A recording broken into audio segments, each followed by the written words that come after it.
This is Joe, and you're listening to the Oh Gatekeeper podcast, where every week I'll be talking to my people about what gets them up in the morning, what their purpose is, and why they make things. Hopefully, it will inspire you to do the same. Thank you. You can get episodes early and without advertisements over at ohgatekeeper.com, as well as weekly bonus episodes, playlists, and my Joe and Friends series. Enjoy. This week, we have my brother in Christ, Laurie from SoftPlay. He plays guitar and he plays it hard, but he pretends to be soft and play softly for you. Do you know what? Do you know what? Right? Let me just, Laurie, did you ever in your life think, do you know what this car needs? Automatic doors. I'm sick and tired of opening these doors myself. I fucking cannot close this door myself. I need automatic doors. You never thought that in your life, did you? Well, so like convenience is ruining community because what you just described is we'll get to a place where we don't converse with strangers because of health and safety. And then convenience is destroying our bodies because they invent things out of sometimes necessity. So you'll have these new cars have the rear view mirrors as screens in the dashboard, so what that means is that we're now not going to use our neck muscles to turn around. So eventually we're just going to be like stiff because convenience is destroying the need for us to do anything, in turn destroying community. So basically, yeah, technology is fucked. Can I swear on this? Yeah, yeah. Um, could you imagine like a podcast with me and you weren't allowed to swear? Be mad, wouldn't it? I- So how did the boxing go once you got in the gym? Was it fine? It's amazing, yeah, because obviously, because you like, as you know, Willie used to box proper. Um, so his nose was all skew. So to help him sing, he sorted his nose out. He had like surgery on his cartilage or something. So we like body spar, which I'm very grateful for because he's good. Yeah. Um, but it's weird getting back into it because I was doing it for like 4 or 5 years, and then I stopped because of touring.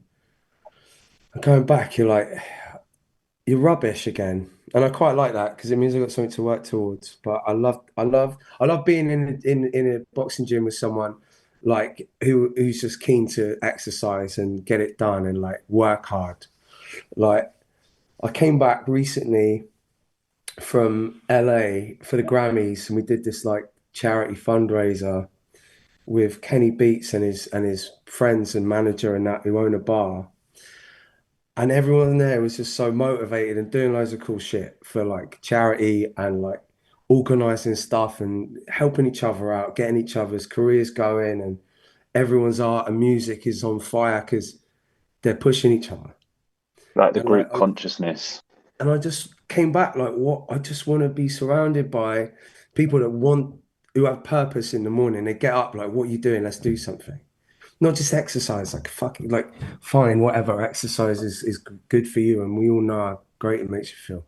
But like this is what this podcast is really about. It's like creative language and being fucking like having a purpose in the morning. Like people don't understand how amazing it is. Like like when I get it more when I finish a painting. You must get this where like you just have this like you're almost like gurning. You're like Yeah, yeah. you're vibrating with energy because you're like, fuck, I've done it, you know? And I get like obviously get it with songs. That's the really interesting thing and the distinction between purpose and ambition. And I became quite cynical and like jaded for whatever reason at the end of our last tour. And I spoke to you about it on the phone and I was like, what the fuck is the point of this? Like getting into these rooms, these hollow buildings. And I really struggled with the scope of what we were doing. I was like, it's not real. I was like, I'm not talking to anyone. I'm not seeing anyone. I turn up and I do this thing and it feels so disconnected. And then I realized I was looking at it completely wrong, and that the vessel of the sounds and what we give to people in that moment, that is the beauty and the transference of music as energy and how much it makes people feel. Mm, And I saw Jordan Stevens, is it Stevenson from Rizzle Kicks, talking about purpose versus ambition. mm, And I was like struggling with the idea of the ambition side. I was like, I actually just want to go and live in the woods, but there's a little boy in me that always wanted to play the guitar and make music. How do I serve both those purposes? And mm, the purpose is getting up to make the music. It's not about having a swimming pool and a Ferrari. It's about the passion to actually create. And in the last few months, actually honing in on the purpose, whether it's today I'm going to get up and do a painting, or today I'm going to go and plant some seeds. Having that creative act is the best bit.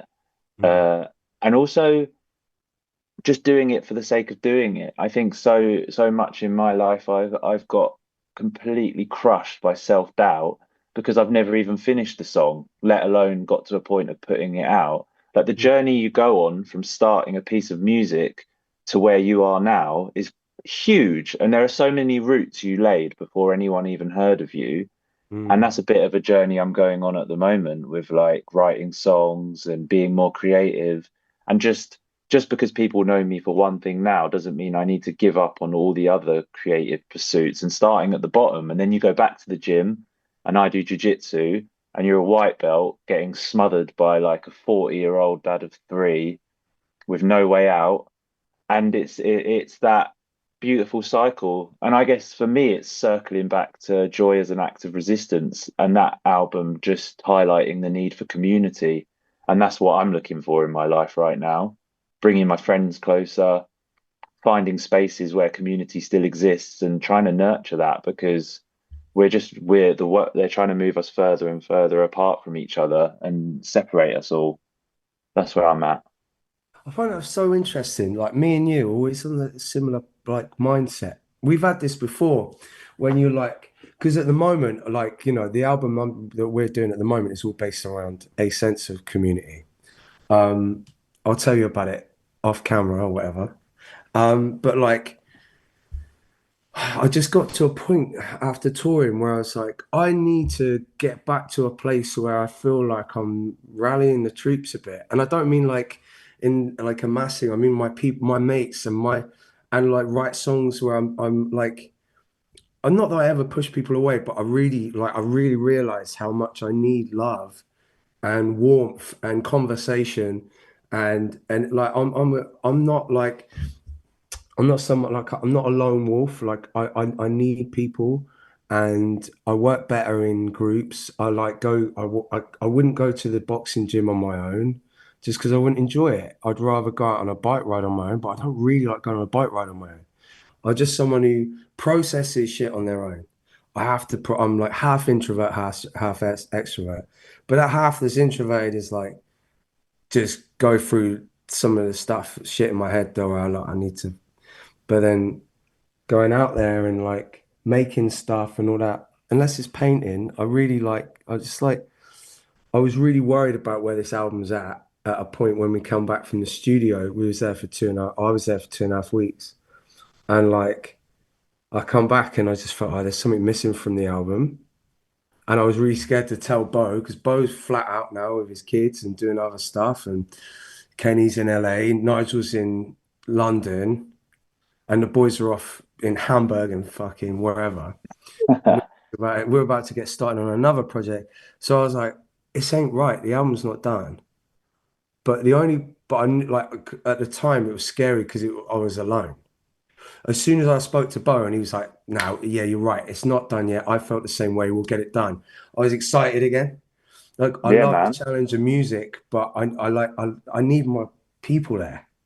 Well, we're all being conditioned to believe that that, like, obviously everything we need is within us, but you need the strength of community to raise everything up. Like, Yeah. you need, people need family, people need forever. We've needed each other. If I can't do something, there's someone who can do that better than me. So I'm going to go to them to get that skill or learn from them. But with this sort of divisive world we're living in, we're being sort of forced to feel like, even me, like I'm like, oh, I should be able to make the whole song on my own and produce it and mix it and master it and do the artwork and promote it and have a podcast because, that's what people do now. Whereas I've just read this book on souls and it's pretty far out, but I'm with it. And they say in the soul world, to raise enough energy to create stuff as powerful as stars, they need to work together as a collective of souls, a collective consciousness, and it makes the work possible. Not even like easier, possible. And I was like, wow, that's beautiful. And if you're drawn towards a specific person at a specific moment, and that you let them into your life and you let them help you, the job that you're trying to achieve becomes almost manageable and they'll inspire it. So we need to like stop thinking that we have everything we should be able to do everything. There's no failure in using our friends and our community. And that's something I just keep thinking, like whether it's my band, we're so much more powerful as a group than we are on our own. And there's alchemy in that. There's something that when our two spirits mix together, we make something more powerful than double what either of us could have made. And you're right, sharing that fear, because you've also got a work flow now. There's a way an Idols album comes together, and there's a way you like to do your lyrics. So stepping off the edge when you're like, actually, this didn't go right this time, or also returning to, I'm really reluctant to return to anywhere we've made music before because I feel like I want to harness new energy. And there's memories and there's like echoes of things you've done before in the places you make before. And sometimes you need to like go on to that next bit and find that next place and that fear that you won't do it again. But essentially, being honest and like opening up to your loved ones never feels bad at the end, even if it's hard to do. Mm.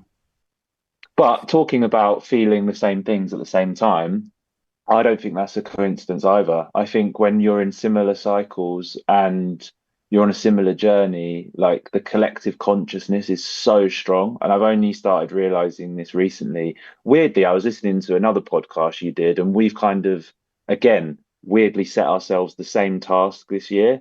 I want to read 12 books, and I've been reading like fiction, non-fiction, self-help, blah, blah, blah. And I Yeah, heard you're doing the same thing. And yeah. I've read a Little Life, which is a brutal book, and that's a heavy one. But in this journey, I've been reading a lot of like, every other month I'll read about spirituality, and I'm just reading about like, I'm reading a Buddhist book, and it's taken a build up to get to that level of spirituality. Mm. And just, it's making me sort of realize there's no real accident in how intertwined we are with each other and with the power of the group consciousness.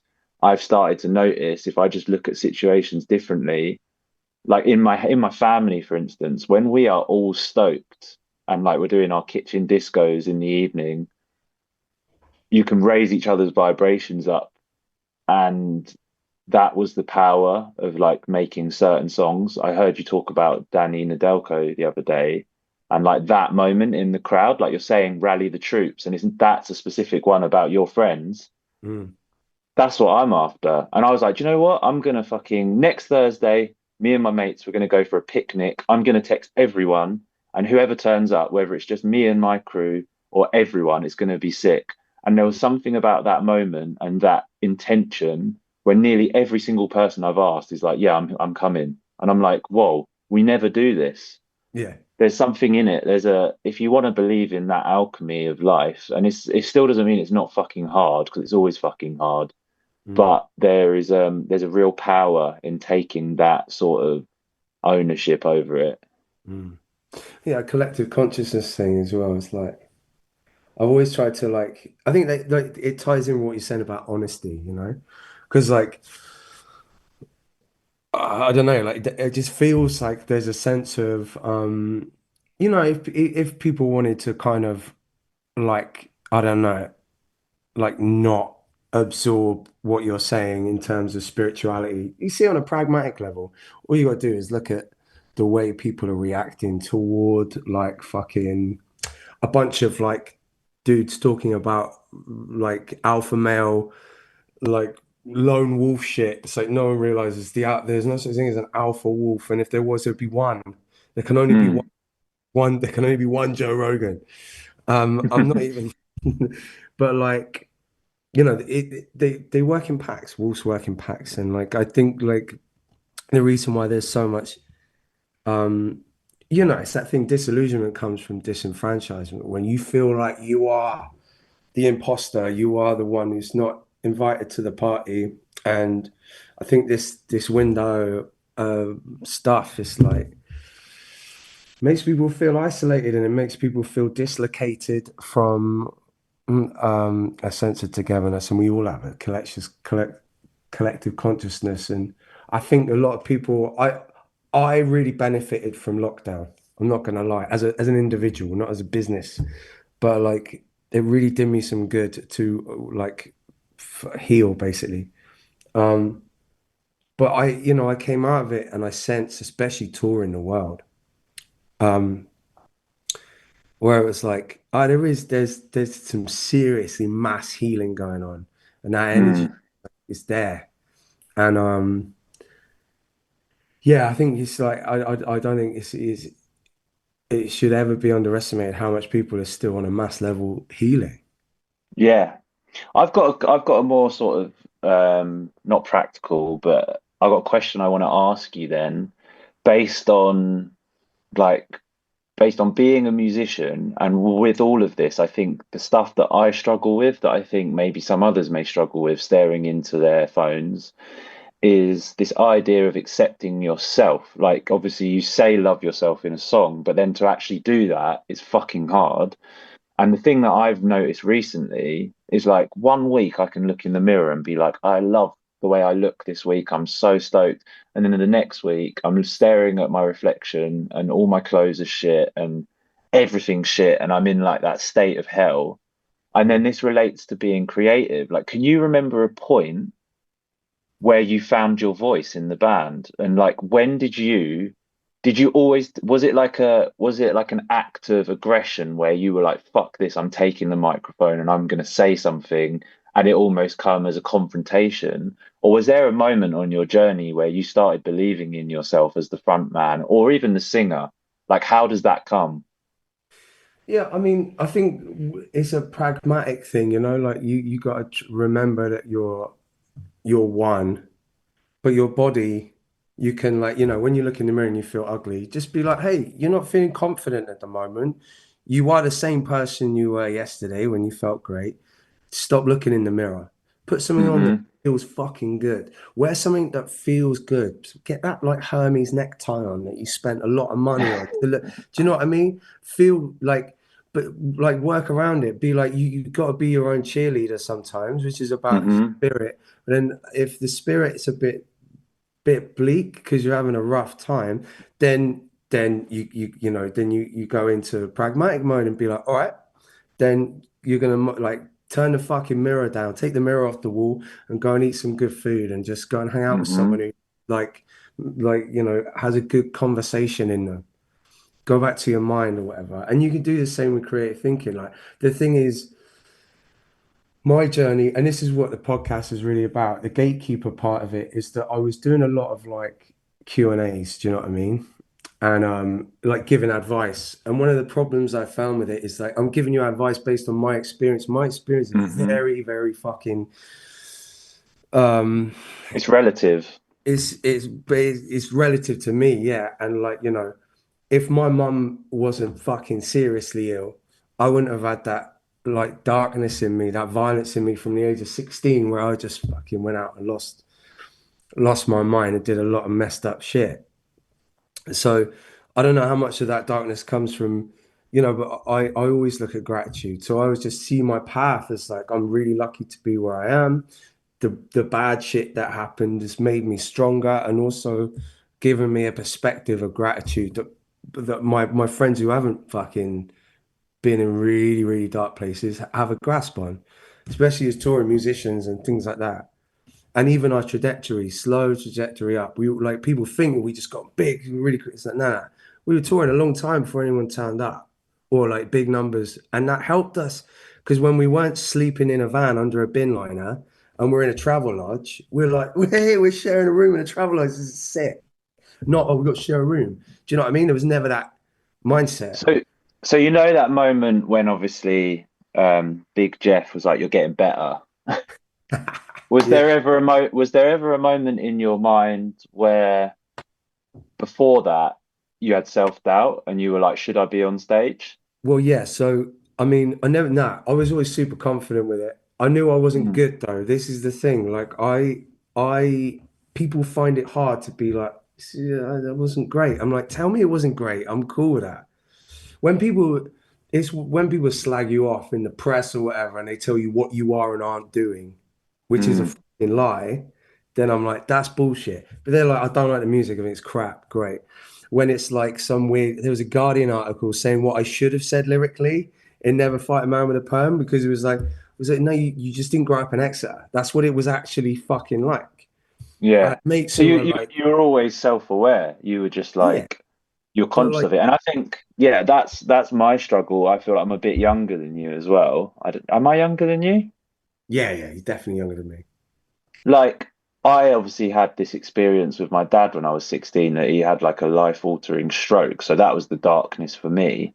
And I realized through years of unpicking it in therapy that this trajectory, tunnel vision of like, I'm going to be a success, I'm going to play guitar in a band, fuck you, was a Mm, defense mechanism. So there was no doubt because the only thing Valhalla and like success lied in achieving this goal, and that was a beautiful thing because it was the kryptonite, the motivation, the strength I needed, but it was also wrapped up in fear and anger and an avoidance to actually look at my grief. But I wouldn't swap it for anything because it gave me the strength and the character to push harder than I was. And I say this loads to people, like there were probably 30 guitarists in my town growing up, and I was probably the 29th best, as mm, in like at the bottom of the scale, mm. but it never had anything to do with that. And still now, like my knowledge of the instrument is so minimal, and like that's the thing I'm thinking about now. Whereas I want to transition into making a record where I'm like singing or talking, but I've Mm. got a 32-year-old's brain now, not a traumatized 16-year-old. And to bring back some of that self-belief, because it's about you doing it for you and you going on that stage. Mm. I was going to get on that stage regardless of if anyone turned up or not. And then that's what made it believable. And that's what made people come to our shows. And then also to watch and not understand why we were losing it and then to get it back. That's an incredible thing to develop self-awareness mid-career. Well, I mean, better to learn as you go, I think, especially because it's more on it. That's the journey, isn't it? If you're learning on the job, it's an honest transition and you're constantly evolving on record. And you're like, I think self-awareness is like that thing. I think there's a misconception about playing to an audience. It's like you can't ignore your audience. Yeah. It's important to be your audience. You are changing and evolving as you go along, and you're putting your fears and your honest narrative out there as a mirror to the audience. They are the mirror. They look at themselves, they see themselves in your songs. And But that is like everyone is a mirror of ourselves. That is just a yeah, simple, yeah. yeah. Right. How would you describe your creative language? Wow. Creative language. You've got me stumped on question one. It's chaotic. My creative language is chaos. It's untrained, unmanaged mess. Like it spurts from my brain like crazy impulses. But as I grow, I realize that I am the master of those impulses, and the impulses come when I do good shit and I eat good stuff and I treat myself well.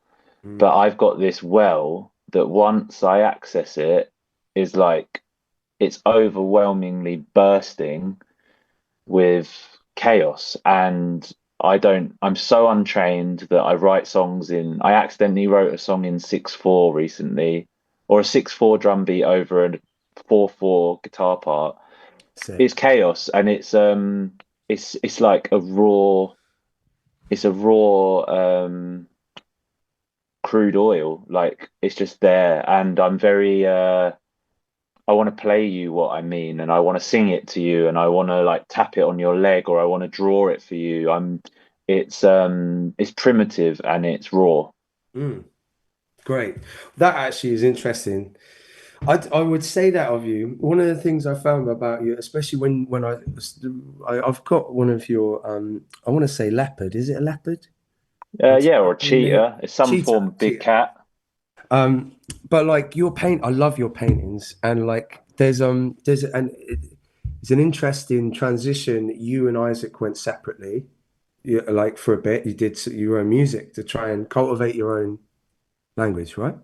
Yeah, And I know what I loved about it with your paintings and with your music and with Isaac's music was there was a similarity there. There's a playfulness, there's a tenderness and a youthfulness to your narratives, both of you, mm, I think. And it was interesting how different it was from Slaves and from yeah. SoftPlay. At the time it was Slaves, but now SoftPlay. It was like I was like, this is interesting because they've both gone away and done something not like the same, but similar. It was definitely had a similar energy. Do you know what I mean? Mm, And like, but what I get from you is that sense of combustion. Like you make things, your paintings are very explosive and very youthful. Not naive, but like there's a playfulness in your music and your art. And it's cool. It's an interesting thing. So this brings me on to the next question. How much of your upbringing remains in your creative language? How much of your young spirit remains in your language ah. from your childhood? So my upbringing was fortunate, and fortunate in supported. Like I got bought guitars, and I was given the tools to express myself, which is one of the biggest problems that working class people are facing now. Is that even me having the ability to have a guitar teacher was middle class blessing. So Mm, that remains, I'll be honest, in my creativity because I can afford myself creativity. I've got the tools that I can go to my garden shed and make music as loud as I want. But the thing that still exists, that has always existed, is this frenetic, unapologetic, unsort of bound manicness that I'll just go and write a full song right now, 2 hours, and I'll be like, cool, is that done? And it can spark from anywhere. And I'm very playful, like, that's why I went back and started learning jiu-jitsu because I always wanted a brother and I never had that. So I want to go and wrestle with full-grown men and chat shit and then go hang out with people, run around the fields with my kids, play football, whatever. And that obviously comes out in the way that I create. I don't limit myself to stuff. I don't really.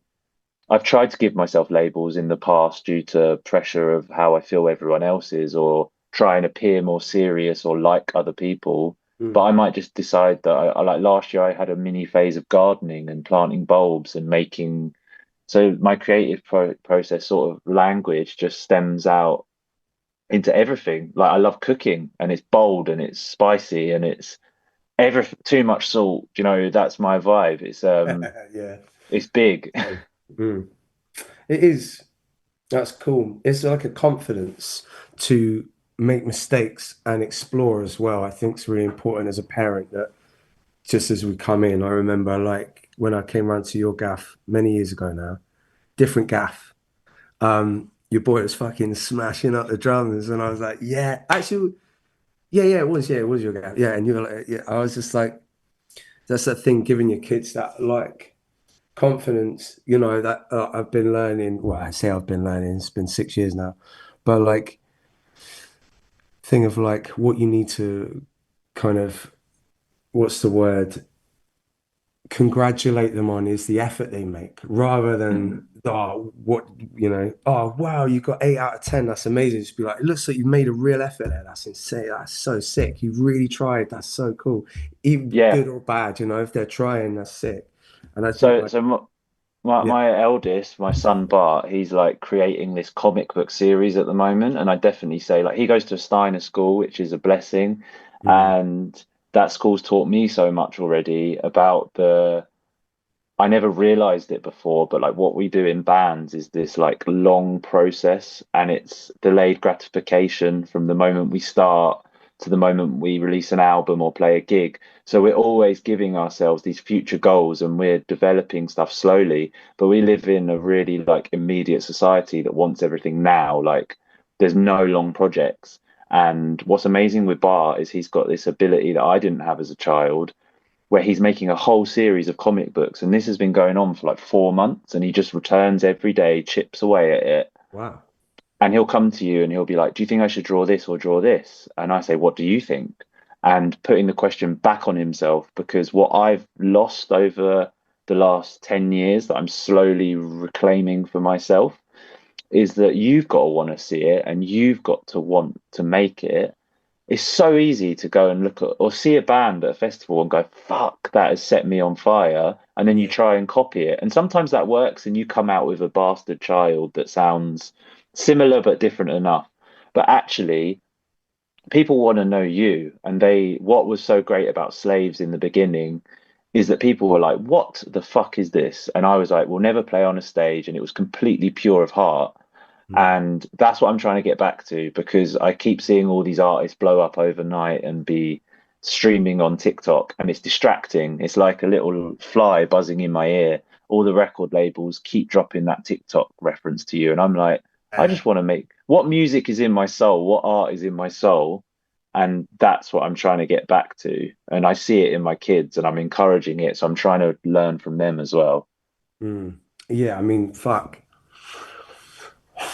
It's like it's a weird one. Like becoming a parent and like there's a lot of like ADHD chat and that. And I'm not really like interested in a diagnosis or anything. I did a couple of online tests, like 97% sure you're a good ADHD or whatever. So, I feel the same. but like, but that's not really what I'm interested in. What I'm interested in is this idea of like, hold on, how the fuck did I get through school and university and get like a 2-1 at uni? Also discovering music, drugs, DJing, like all this stuff. I'm like, I have got no attention span, and it must have been way worse when I was a kid.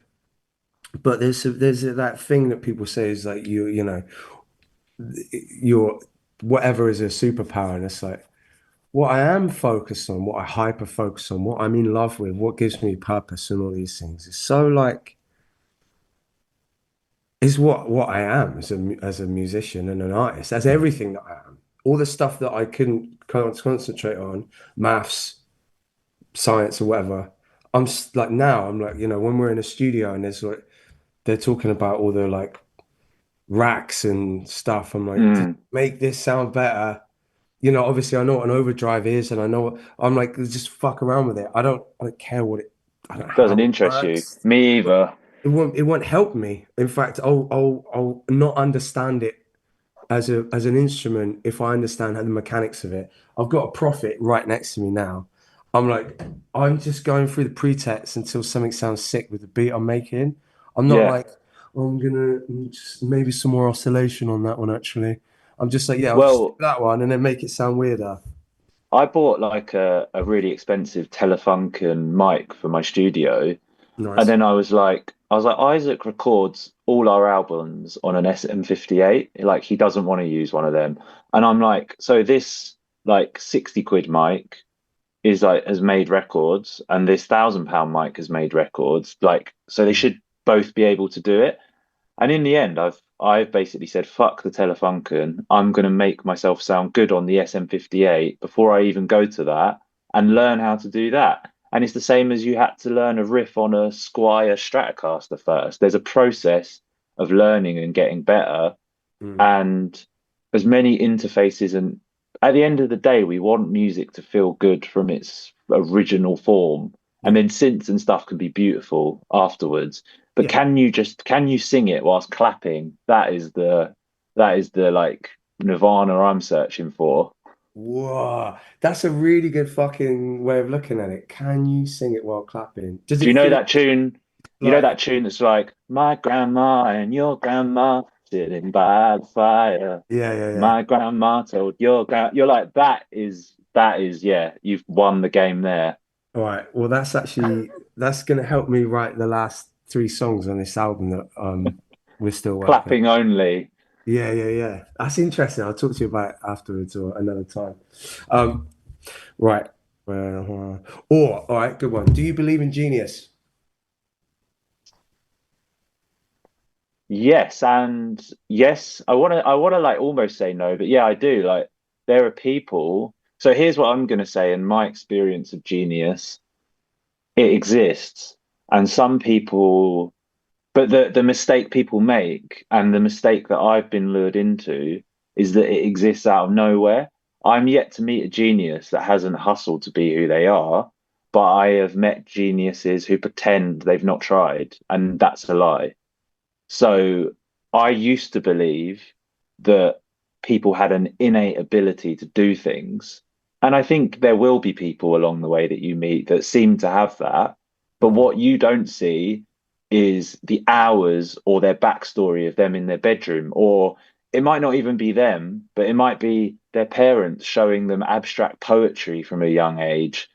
That's the bit that you're unaware of, but you just see this polished thing. And I remember seeing people at house parties carry their guitar on their back and play these amazing songs. And I would just be like, wow, that's incredible, and feel really inferior.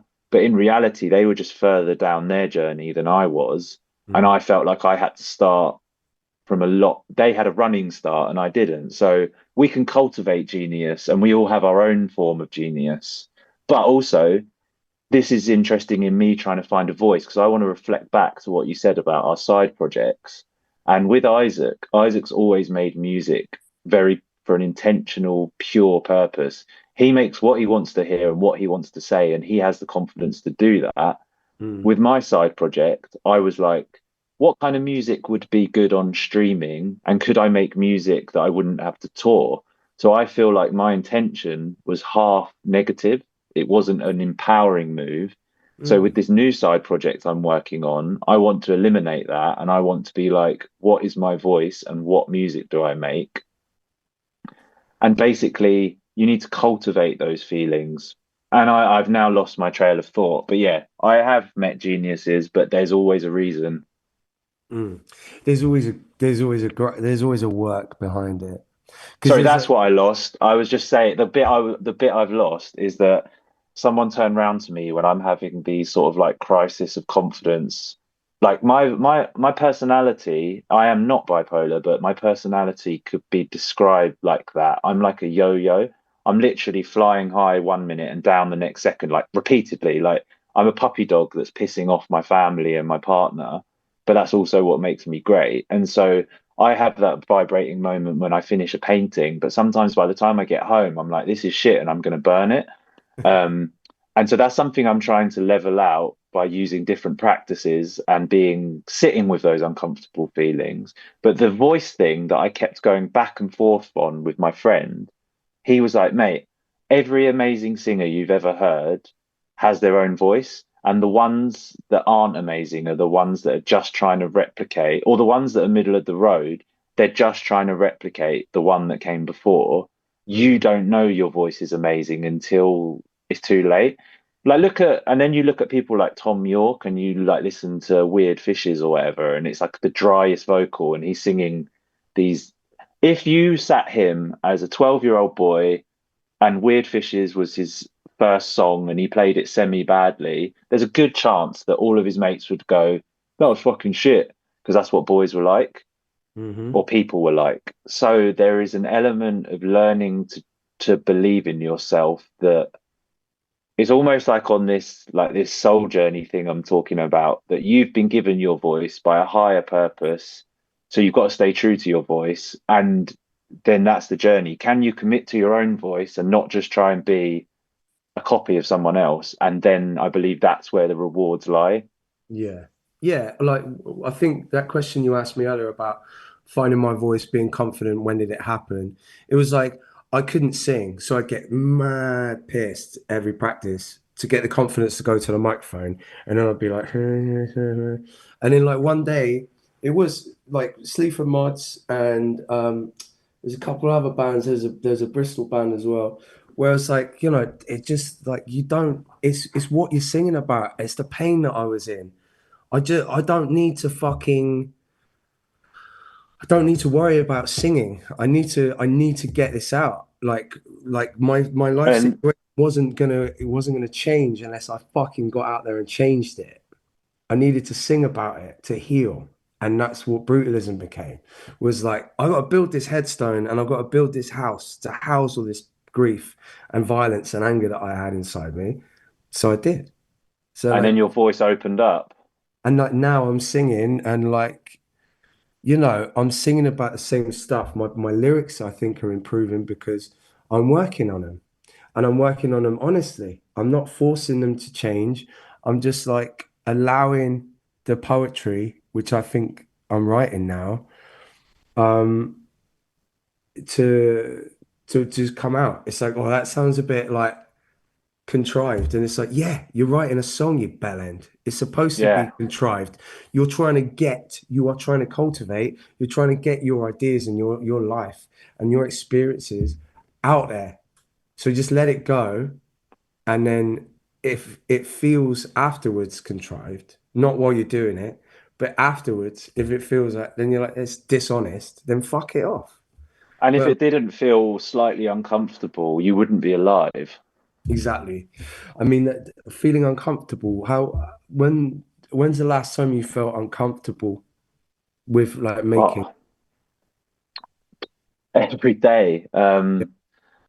And I've had to, the thing that I'm practicing recently, so like my biggest, like if we want to get therapy on this, my biggest personal trait is like feeling I want to help my immediate friends and family not be uncomfortable because I can't stand them being uncomfortable.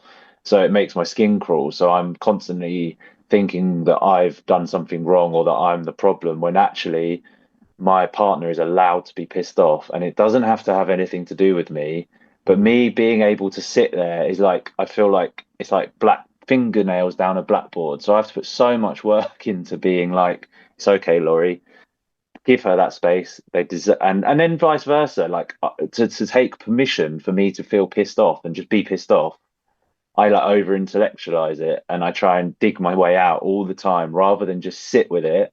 And that's a really useful thing about writing songs is just write it, just finish it. mm, Maybe it sounds shit and then maybe you'll never release it. But if you don't finish that one, you've missed a step to get to the next one. And mm, it's a craft and it's something you have to practice. So I often like I'm in a studio that's pretty much soundproof on my own, and the reflection of me holding an SM58, which is like the handheld classic microphone for anyone that's not tech, is like, who do you think you are? Do you think you're a singer? And all those voices come in, and I'm on my own, but that is when it's even louder, where I'm like, you can't. And sometimes I have to go right back to my safe space, my guitar, my bass, find the groove, and then I've just had to like make a practice. I started a diary on January the 1st, and I was like, just start writing. I've never written in my life. I've always just tried to then implement writing at the last minute to try and write a song. And I'm mm, like, if you're not physically writing, how can you ever get good at writing? And I put no pressure on it, just apart from do something every day. And I'll write, maybe sometimes it'll be like, good day. And then sometimes it'll be 3 pages of feels. Sometimes it will be like random conscious thought. And this mm, amazing thing happened about 2 months in. It was like my mind cracked open and I mm, went, oh, words, they're everywhere. You just have to like say what you see. And I'd mm. never realized that before. And I was like, cool. So now I need to look from my perspective, Yeah. and there's value in that. And I've forgotten your question. That's really exciting. This about what we were talking about is basically what you're just talking about there, which is finding um your way of expressing yourself by being uncomfortable. Because if Yeah. you know, one of the things, see, I suffered from jealousy real bad. I have this thing called something like attachment dysmorphia or something. Like I feel really betrayed by like family or friends or girlfriends if they like meet up with someone else and don't invite me or something lame like that. But when I read about it and I've realized I do it all the time, I'm like, okay. So I spoke to my therapist about it and I'm like, talking about jealousy, and he's like, "Well, do you say anything about it?" No, like I just. But what I will do is like stonewall, or like just fucking. I'll be a prick No because communication. being an asshole or like just saying cunty things instead of just being like, "Oh, do you know what? I'm just really jealous. I'm sorry. I'm just being a knob," and then laughing it off. It's really embarrassing in your head. You say it, and they're like, "That's all right. I get it. It's cool." Yeah. Just like, like, I'm sorry, I need to get this out of my head. I feel a bit like whatever. It's so hard. Well, I'm Being honest with your feelings is fucking hard, but the reward is massive. And if you I do that in art and music, you're fucking flying. I think it's all linked. So when we can get all of our things moving, whether it's like how we're eating, how we're sleeping, all of Yeah. it, Mm. all our relationships, when it all gets moving, it's this beautiful, like everything feels good. It can be a bit high, but I've Mm. almost got like this, like some people like to look when the gore's coming on TV, like they can't look away. It's like, oh, it's horrible, but I'm going to look. I'm a Mm. bit like that, and I'm still struggling, and I'm practicing developing a language where like sometimes I've got so addicted to saying how I'm feeling that I'm like, this isn't the moment for it. But I'm like, oh, what's going to happen if I keep sharing? It's like this. It's like whoa, like the world's so. I'm just saying, and it's the same with singing songs. But Mm. I might say to my partner, like, I know that we need to talk about something you're saying, but I just need Mm. to tell you that right now, my mind is like almost telling me to be a cunt to you because I can't deal with it, Yeah, and it offers these mental absolute things that happen in real life, yeah, and it can cause conversations to go on for way longer than they need to. But you just reminded me that voice in my head in the studio, the beat's running, and I'm like, you've got nothing to say, you're shit. And then I start doing it, and I scroll through my notes or my diary, and I find something, and I don't commit to it, and it's shit. And then if you go back harder and you go, right, this is what I want to say, or even if you just start making sounds, all mm. of a sudden it opens up. Like I just wrote this song where I'm shouting and I've always wanted to shout, but it's such a loud, it takes up so much space shouting that Mm. it feels the loudest echo back. You're stood there going, what am I doing? Yeah, yeah. And I it's a weird one. Like that's it. I think it's a great piece of advice for people listening. It's like, like just imagine like music, painting, even if you like, say, take it away from singing, because singing's like a voice. Well, like what Laurie's talking about is obviously writing things down. You can paint whatever it is, putting something to paper, drawing a self-portrait. When it comes to this thing where it's like, you know, you when you're 7, no, I think it's a bit older, maybe 8 or 9, you start to feel a sense of shame behind you picture a cow, you draw the cow you draw doesn't look like the picture it is in your head. My And son literally said that today. yeah, and how old is he? He's 8. Exactly. Before that, you have these kids and they're all little Picassos and they're fucking unbelievable. As soon as self-awareness or self-shaming, really, it's this sense of self-correcting. There's this thing that you do that basically becomes you're an imposter, you're not good enough, all the crap voices that come in your head. You build up until you just stop creating. Because that Exactly. way you're not gonna embarrass yourself, you're not gonna shock yourself, you're not gonna hurt anyone, and no one's gonna laugh at you because you're not drawing any fucking cows. You're just going to work and then coming home and watching TV or looking at your phone. And that analogy spreads to everything. So it's like if you out of nowhere go, I'm going to run a marathon, someone will go, have you ever done that before? And you go, no. And they're like, well, it's really hard. And you're like, okay, yeah. And they're like, what should I do? Well, you got to train. Like, no one expects you to just be able to run a marathon. So Yeah. going back to genius, like, why do people expect that someone should just have all the answers straight away? And it's you see it in children and you see it in adults and you suppress. And that's why the thing that I have found the most helpful thing in my life of the past 5 years is just fucking go and try a hobby. There's Mm. something that not everyone has this. I'm really lucky. Like a few years ago, I was like, I want to do skateboarding. So I spent 2 years obsessing over skateboarding, and there's no career goal in that. I'm not going to be pro. And then I've swapped to martial arts, and I'm like, doing something that has Can I just nothing to, can I just interrupt? yeah. Which you get more injuries with for the listeners at home, skateboarding or jujitsu? Do you know what? I'd say it's pretty equal. Oh, fuck me. And it comes from you. So like how far I think the thing I was really lucky this weekend. I got to meet Jimmy Wilkins, the vert skater, and I was talking to him about injuries. And I was like, do you know the thing that I've noticed, which I didn't have 4 years ago, and I now have it on the mats? There's like a guide or like if you were religious, you could say angel, you could call it intuition. There's Mm, that feeling, maybe you have it on bike rides where you're like, I'm fucked, and but maybe I want to do another 10 miles and I'm just going to do it. mm, Sometimes there's a voice going, don't fucking do that. Or sometimes you get a flat tire at that moment, and your choice is whether to listen to that or to push through it. mm. I've noticed if I'm tuned into that feeling, there's something telling me when to stop. And on skateboarding, every time I hurt myself is when I didn't listen to it. And the same at jujitsu. There's sometimes it finishes and you haven't got enough energy out and you want to keep fighting and you're so gassed up.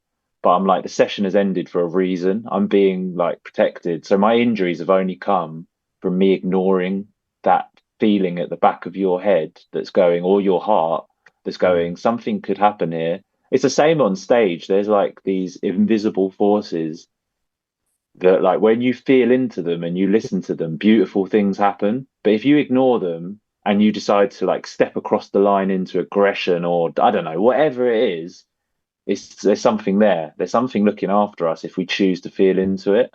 Yeah, yeah, definitely. I feel that. Because Where you we, could go in the boxing gym and pick the biggest guy and go, I want to spar him, and he's going to break your nose. yeah, yeah. I think it's like that thing of self-preservation is learning, right? So like Hmm. I was explaining this to my kid this morning. She was talking about something that scared her. And I said, well, there's nothing wrong with being scared. Being scared means you're smart because you're learning how to stop yourself from getting hurt or killed. Bush. That means one day I won't have to be there the whole time when you're having fun with your mates. She's like, yeah. Or when you're walking through the woods or whatever. I was like, there's fear is but like there's a point where fear taps into your expression. My daughter would never be one of the things in parents evening we got the other night was that they were like she never worried, she was never embarrassed or worried about saying she doesn't understand. She's the first to stick around and be like, I don't get what you're saying, can you explain that again? And I'm like, sick, that's what I want. I Amazing. want my kid to have the confidence to be like, I don't, what are you talking about?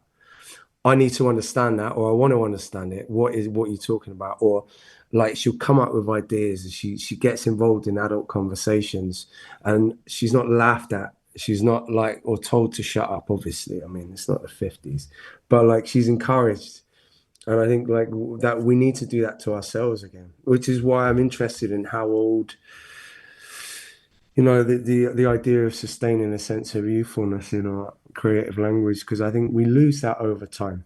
And then what we need to do is just encourage ourselves.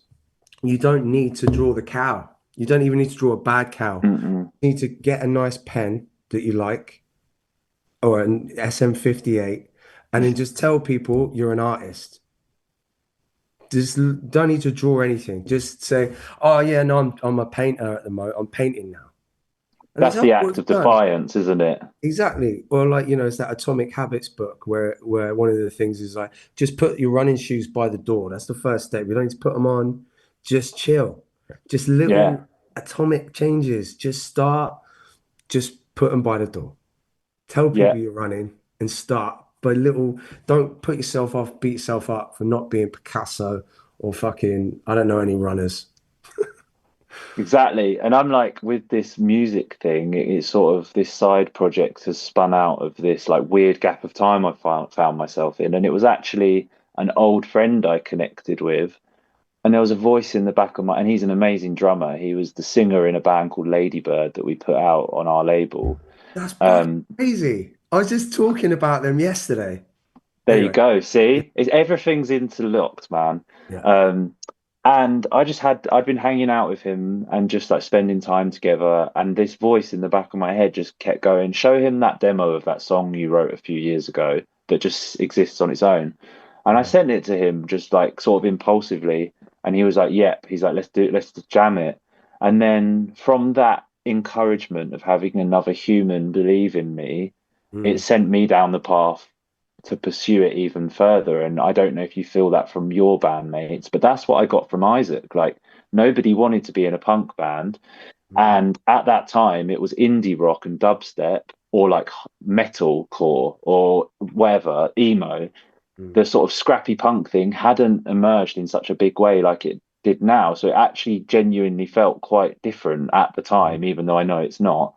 And that sense of community I found within one person, I couldn't have done it without Isaac, and he couldn't have done it without me. mm, And that made me realize like rather than gatekeeping your own art and not showing people, I took it to someone and I took a leap of faith, and then they want to be involved. And then his courage in believing in me has built my courage up to then do more. And so I just keep writing. And it's like I'm doing it for that person to yeah. have that relationship. And all I want to do is playing like bars because I've got my job and I've got my other thing. And I Mm, think that's really important to find your people as well. And Rick Rubin talks about this in that book, like the creative act, and so many things he says are things that I had thought but never found the words for. mm.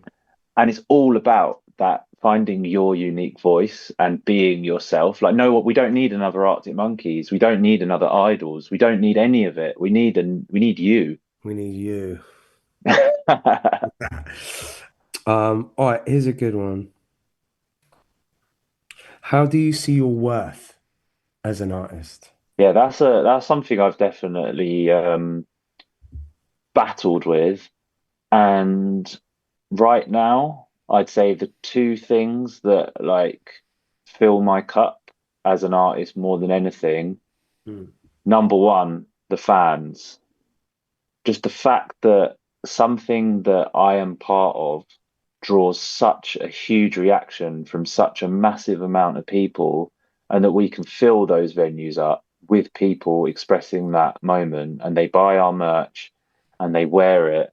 That is just mind boggling to me. Something with such humble beginnings to, yeah, that will always blow my mind. And then my two sons like absolutely adore my band to the point of like it's a bit embarrassing because they want it on all the time yeah, and I yeah. haven't actually tried to engineer it. It just happens that it's gone that way and it's so not appropriate for their age. But yeah, like so I don't sit and think about it often, but sometimes I will be like, wow, I'm making my sons proud just by them being into it. And I'm like, wow, that's quite a overwhelming feeling. Mm. It is. It's a funny one. I laughed because I was like, I knew you were gonna say that. Like Frida's like, play the daddy music, and I'm like, Yeah, yeah. fuck's sake, I better put the windows up. Or Um, if like they do it in public and they start like my kids can like recite most of Punk's Dead and you're like, oh, stop, stop. It looks like I've set them up to do it. yeah, yeah, yeah, like one of those soccer dads. Yeah. But yeah, okay. So that's how you see your worth. What about your purpose? What would you say if like what would you? It's kind of like how would you see your artistic obituary? Like, what is it you want to be remembered by as an artist? What do you want to give the world? What's your purpose as an artist? What do you want to give the world or give to yourself or whatever it is? I think my biggest I don't know how it would be written on an obituary, but I know what I'd like is that I was unique and remembered for being unique. I don't want to be like he was the best guitarist ever because that doesn't have any personality to me. When I think of guitarists, I think of like Slash and these people with larger than life. They're so, or Zach Wild or Tom Morello. They're so uniquely themselves that no one else can be them. And Mm. that's what I'd like. I'd like to be anywhere within a hair's breadth of being that unique that I stood alone in my own place. And that's one of the hardest things to stay committed to, because it's really hard to remember that this isn't a race and we're not in competition, and to not look at each other with that, and actually to look with that equal admiration at your contemporaries. But yeah, Mm. I'd like to be in a place where nobody sounds like me on the guitar and nobody plays songs like me either. How old do you feel when you perform? 18. Beautiful. Why do you think that is? It's the first number that shot into my brain, and I think it's because that's when I found myself performing in this band for the first time. Maybe I was 19, but basically finding that I think what we used to do was like a front. It was like aggression to be like, well, if you don't fucking like it, fuck you. And but it's actually served us so well. And now I return to those feelings every night with a Mm. sense of playfulness. And recently I'm more lost in the music than I've ever been. And also now I'm more accepting that if my conscience does flick on during a gig, that's fine too. But that 18-year-old, you just learnt to drive, you've got an ID so you can buy beer, freedom, like music gives me that feeling. And I always say to people not to forget. And for me, I say to myself, the biggest blessing about my job is that I can stand on stage and turn my amps up as loud as I can and no one tells me off. Mm. Something so simple, you don't get to do that in your house, and you don't get to do that at your school. Like there was those instruments and those amplifiers, they were gate kept, like especially at school. Like you wait your turn, you do. Whereas I am the master of that stack of amps, and that is still embedded in my childhood and my youthfulness. So 18 is like the end of that, and that's where I think I need to be to do my job well. Oh, here's one. Who is the best at doing what you do right now? Man, Um, the best at doing what I do right now is like it's a two-way race between you and Fontaine's. yeah. But like I don't also think I only am saying it in the sense of it's alternative rock punk inspired music. I don't think anyone does what we do. But in No. terms of like, let's put it this way, blokes that get on stage with guitars as their main instrument, it's Mm. Fontaines and Idols. You guys are the fucking goat emojis. Okay, two more, right? Hmm. In the future, what would be your ideal self? How do you want this to pan out in your 70s, 80s, 60s, whenever? Just at a time when you're at peace and you've like, what is it you want to have achieved? I wanna I want to deepen the grooves that I've started to settle and make this past few years of finding an awakening in all aspects of my life. So finally taking ownership of what I put in my body and what I do with my body and how I treat my relationships, and how, like we talked about the mirror earlier, I finally stopped blaming everyone else, and I know that it's coming from me. And my biggest goal is to try and step away from my biggest flaw is like anger towards others, and I wanna genuinely find a place of love for more people. I don't necessarily want to be everyone's best friend. That's not an achievable goal. But I want to learn more compassion. I want to stop fucking swearing at traffic attendants and having road rage. That would be good. But I want to You get double road down rage. on. I don't get road rage in the sense of I'm like a I am a you like for instance when there's when historically if there's an instance where like I'm an overconfident driver, I'm never dangerous, but if there's a point where like two cars, one of them could stop, I'm never stopping. I'm already halfway down the road whilst you're thinking. And it's not a side of myself I like. It's I'm work that's a battlefield where I'm trying to work out some ego problems So yeah, Relax. I want to keep learning, but mainly just like double down on the love and for myself and for everyone else. And I want to keep finding this inner energy that has just come to me to like for self-improvement and just to yeah, be a better person.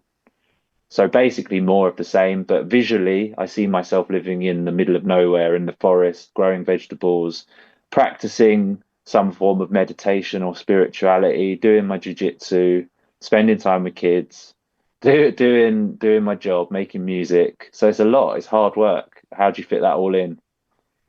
Just got to drive safe, my man. Exactly. All right, oh fuck. One last question. That was great. I feel like I want to join you in the forest though, man. I really need to find a house in the forest, bro. Shinrin Yoku is forest bathing, isn't it, in Japanese? Oh, I I've just realized how uncomfortable I am around like crowded spaces. They don't make me feel safe and I act out and all of the shit I'm embarrassed about from my mm, past is just being in overwhelming social situations where I've used alcohol and drugs to try and like make myself feel better. And mm. I want to be able to enter those spaces consciously now rather than just be like sort of sleepwalking and going, fucking hell, I don't know what's happening, but I'm acting like a dick and hurting all the people I love. So like I know that like being in the forest and like having a safe space where I can invite the energy in that I want to see, yeah, that's gonna do me the best. And like, yeah, that's what I'm working towards. Magic. Good on you. Final question. What's your death row dinner? Oh man, do you remember that film Law Abiding Citizen? Law-abiding citizen. The one with that big cunt from Gerard, Scotland. is it Gerard Butler and Denzel Washington? Yeah, I think I watched Uh, about half of it and then punched myself in the face for watching half of it. Go on. yeah, it's like it isn't great, but spoiler alert, but on death row he orders a T-bone steak so he can use the T-bone as a weapon to stab the guard. I thought that was so clever. But Fuck me, you have got some inner rage, my man. Like you, T-bone yeah, steak. meet Yeah. me on the mats. Do you reckon? I wonder if that's. Do you know what? I know for a fact T-bone steak has been ordered on death row. There's an artist that did like visual photos, like set up their meals, like famous ones. You know what I mean? Like I don't know, Ted Bundy or whatever. But any one of them had a T-bone. So, but that's not what you'd order, right? Because you're not trying to escape. No, I think oh, it's so hard, man. I love food so much, like passionately. Like that's one of the minor wins of every day is focusing on eating and cooking a good meal. Like that is you've won if you've done that. Yeah. So I think there's a whole podcast about this, isn't there, as well? You do the whole podcast talking about your thing. Anyway, yeah, okay, for starter, my mind went to I fucking love like Brussels pate on like buttery toast with caramelized onion Come on, on man. it. Come on. Yeah, and then just because it's random, just switch up the vibe for my main. I've always gone between like Indian and Mexican, but I'm gonna go Indian, and I'm gonna have there's this curry that you can get where it's got like chicken tikka but lamb mince through it as well and an egg, like a keema curry. Fuck. Yeah. And then for my pudding, I think it'll be apple crumble with ice cream. Not custard, bruv. No, no, ice cream. All right, sound. That's a It's beauty. the hot and the cold. Oh, you have cold ice cream. Yeah, because I'd have cold custard, you see. I don't like hot custard. Ah, Um, Thanks very much, man. I really appreciate your time and your patience and your honesty. oh, we'll see you at your gig, yeah. You mean your gig? Well, I am pretty gassed. I know we shouldn't be competitive, but like that lineup is fucking insane. You've done it. It's a I good saw a one. lot of people scrambling to get the Friday tickets now. Oh, yeah? Fucking A. It's going to be magic. We Big can day out. we can have a couple, a Heineken and a Brooklyn. Heineken Zero and a Brooklyn. Yeah. Let's do it. All right. Love you. All right, brother. Love you. Have a great day. Thank Be you so good. much, Laurie.